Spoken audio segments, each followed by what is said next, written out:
Today, boundaries are not selfish. They're spiritual practices that protect your sobriety, your peace, and your connection to God.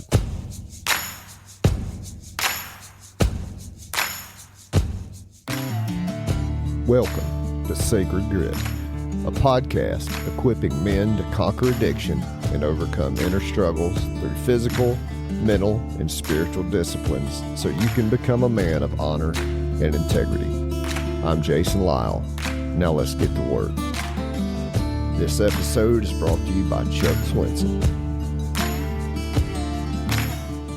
What's up, my dude? Welcome back to the Sacred Grip podcast. It is Christmas time. And you know what, man?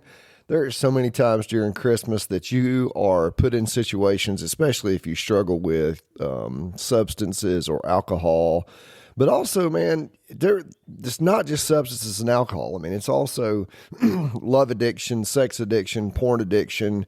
It's a stressful time of year. We're trying to buy gifts for people. We're trying to get to all these different gatherings. We're trying to get friends together. I love the holidays. So really, they don't stress me out necessarily, but there is some kind of family stress there, right? Like some, damage from the past. Families can be tough sometimes. All my fault, by the way. I take complete ownership. And so I get a little stressful around those times. And I know in the past, right around Christmas, if I just kind of drew a line through my life, I can tell that it was around the holidays where I would start feeling more and more in need of something outside of myself to make myself feel better, which is really kind of strange because you're completely surrounded by family and friends and people who love you. But anyhow, I digress. There's also this feeling of it's not necessarily always healthy to be around all those people because your sobriety and yourself matters more than being around those people. I'm just going to kind of give you an example. And I'm not saying that you should disassociate with certain members of your family. That's not necessarily what I'm saying, although that may be a fact. I am just saying that good, firm boundaries around your life are a way that you can stay sober, but also maintain your own peace and your connection to God. And you might say, well, if I put a boundary around that person, I'll worry about how it will make them feel. Well, I understand that, but I also think you need to worry about how it makes you feel to be around that person. And just because a boundary is there, that doesn't mean that you necessarily can't be around that person. Maybe it just means that you have to limit your interaction with that person. I think about Jesus a lot of times, right? Jesus had interactions with all manner of people. I mean, he, was around the religious people from all different, I'll just call them denominations from his time. He was around people who were living lives that were, harmful to themselves and others. He was also around his disciples, the people who he was teaching. But he also had this very healthy ability to be able to separate himself when he needed to. He would get up in the morning and go hike to the top of a mountain and be in prayer, and nobody would be able to find him. And they would come to him and they would go, Jesus, all these people are looking for you. He'd be like, yeah, let's go over to this other city over here. I think I'm kind of done here. Jesus had this unbelievable sense of himself because he knew that he had a larger vision for his life. He knew that there was something that he had been put on the face of this earth to do. Now, the thing about addiction, I don't know if Jesus had any addictions or not, but the thing about addiction is this.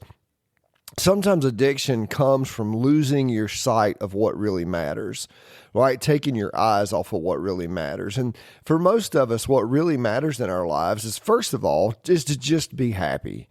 First of all, it's just to be happy. And you say, well, what is happy? I believe happy is being healthy, whole, and peaceful in our mind. It's just, knowing that we take care of our body, knowing that we take care of our mind, knowing that we take care of, ourselves. And from there, we can move out to others. So we can take that because we found it in and of ourselves and move toward others. And I think that's what Jesus was doing. Jesus had this sense of, I'm going to take care of me first, and then I'm going to take care of others first. And what that did is it created, I believe, this reciprocal relationship with God. Now, the reason why I say that, and I've said this before, what I'm about to say, is when Jesus was asked what the greatest commandment was, he said, love the Lord your God with all your heart, soul, mind, and strength. Love your neighbor as yourself. Now, if you think about the reciprocal nature of that, right? I love myself, therefore I can love people, therefore I can love God, therefore I can love myself. It's like part of the Trinity, right?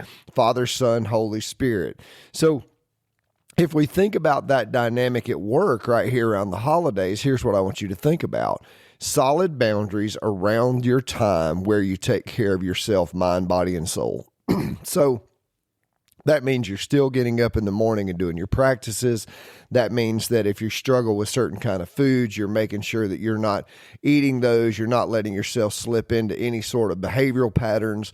That means when you're at the party, you're not grabbing any alcohol, because that's the big thing for people who struggle with substances is you get at these celebrations and these parties and everybody else is, they're drinking and enjoying themselves and having a good time. You're like, well, I really kind of want to jump in on some of that too, but you got to maintain those boundaries. And sometimes that means, well, I'm going to go home early, or, find a sober party to go to. One of your friends, maybe you're in a recovery group.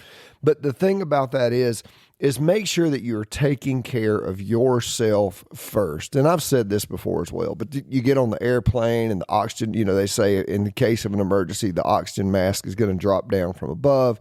Be sure to put yours on first before you help anybody else.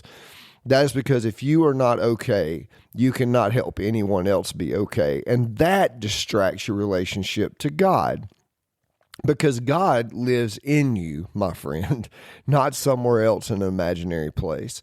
So when you take care of this container that is you, and you watch after the things that you need to be okay, mind, body, soul, to be happy, healthy, and whole, and you move that toward other people, you're also moving that toward the God in other people, which brings you peace in and of yourself. I love the saying around Christmas time, let there be peace on earth. Let there be peace on earth. But here's the thing, dude. Let there be peace in you, and that will bring peace on earth.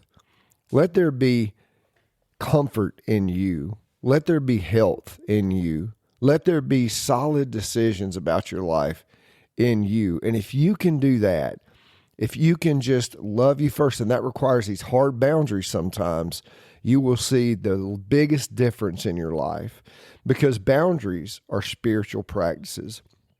Boundaries are things that allow us to go, I do need to be there. I don't need to be here. I do need to do this. I don't need to do that. And predetermine those boundaries. We'll talk about that a little bit on Gritty Wednesday. But I want you to be thinking between now and Wednesday, like, where are the boundaries that I need to have in my life around people, around things, and all these, different things that we may need boundaries around in our lives. All right, my dude, because it is Christmas time. And if you're not careful, Christmas time is a stressful time, but it doesn't have to be. Christmas time can also be a beautiful time where you love yourself, take a break from all of the monotony of everyday life, and just enjoy the holidays. My dude, thank you for listening. I know these are short, sweet, and simple, but I really appreciate you clicking on them and getting this information. If you'd like to book a consultation call, go down into the show notes and click on that link. Also, men's retreat coming up January 23rd through 25th. Going to slide that one in on you, thesacredgrit.com. You can get the information there. All right. Capital City Roofing and my main man, Brad Strawbridge. These guys do all things exterior. They can take care of your siding. They can take care of your windows. They can take care of your roof. They are just an amazing company, and they sponsor the Sacred Grit podcast. You can find them at capitalcityroofing.net. All right, my dude. Have a great week. I'll see you on Gritty Wednesday.